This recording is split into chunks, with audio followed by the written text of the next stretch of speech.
Hello guys, welcome to Law Tie. So today in this video we will study about the decree. So according to section 2 subclause 2, a decree means a formal expression of an adjudication which so far as regard the court expressing it conclusively determine the rights of parties with regard to all or any of the matter in the controversy in the suit. बोला गया है कि decree जो है एक formal expression होता है adjudication जो कोर्ट एक्सप्रेस करती है और वहाँ पर कॉन्क्लूसिवली डिटरमाइन करती है राइट्स ऑफ पार्टीज़. यहाँ पर पार्टीज़ मतलब होगा प्लेंटिफ और defendant with regard to all और any of the matter in controversy in the suit. Then है इस डिक्री में क्या इंक्लूड होगा. So first rejection of plaint which is given under order 7 rule 11 and then determination of any question with regard to section 144 of the code. फिर बोला है कि decree में क्या इंक्लूड नहीं होगा.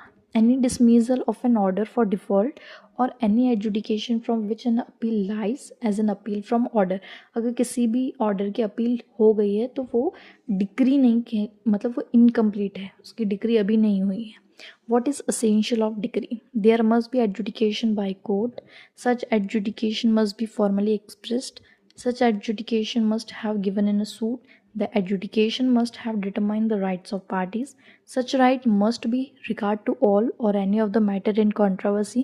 The adjudication must be conclusive and final. What are the types of decree? So preliminary, final, partly preliminary and partly final. Suit क्या होता है. The word suit is not defined in CPC but in Hansraj Gupta versus official liquidator Dehradun Mussoorie electric tramway company limited 1993 privy council held it suit means a civil proceeding instituted by the presentation of a plaint. बोला है कि ये एक civil proceeding होगी जो काय पे institute हो रही है, प्रेजेंटेशन ऑफ प्लांट में. Preliminary decree can be passed in the case first like suit for possession and for men's profit. मतलब कि ये possession पहले दे दिया then decide करेंगे कि men's profit को count करेंगे.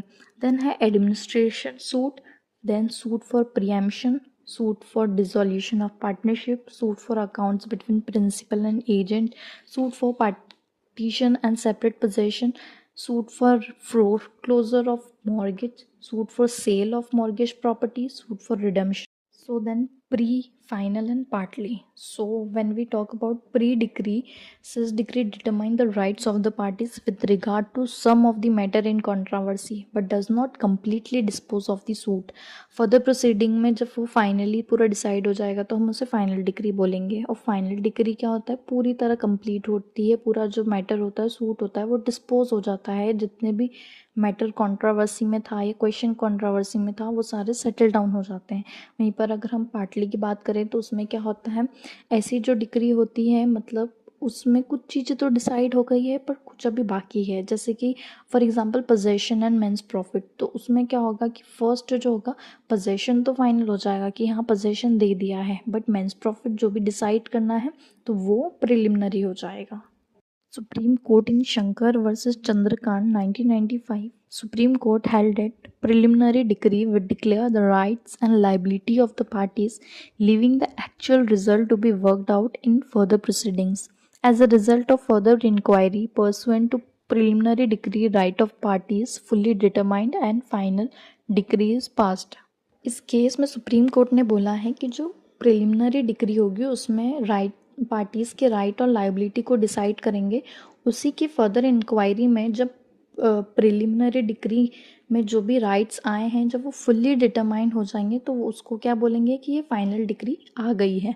Thank you so much guys for watching this video. Do like, comment and share this video. Please don't forget to subscribe.